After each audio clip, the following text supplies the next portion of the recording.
Hey guys, my name is Scoby and welcome back to another video. In today's video, I'm going to be showing you how to connect an Xbox One controller to your Xbox Series S or your Xbox Series X. In today's video, I'm going to be specifically doing it on an Xbox Series S. Although the process on the X is very similar, the button is just in a different location, but I'll be showing you step by step how to do everything.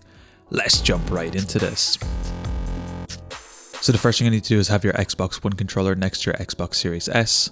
We're going to be turning it on and we're going to be flipping our controller to the top and we're going to be pressing the sync button. Now your sync button is up here at the very top right next to the input port. You can see the small button right here next to the three lines. All you need to do is press this and then your Xbox controller will start to flash. From this point, we're going to be coming to our Xbox Series S. We're going to be pressing this black sync button on the front of our controller. The black button on your Xbox Series S can be found on the front of your Xbox, right next to your USB port as you can see right here. And I believe this should also work exactly the same on the Xbox Series X. Just this small sync button is in a different location. I'll put an image on screen so you can see exactly how that works as well. And you'll notice the power button on your Xbox Series S will then start to blink rapidly. From this point, all you need to do is make sure your controller and your Xbox are in close proximity to each other. And once this is done, they will eventually connect to each other. For me, it only took around 5 to 10 seconds. And you can see just like that, I'm able to use my Xbox One controller and move and play around with my Xbox Series S.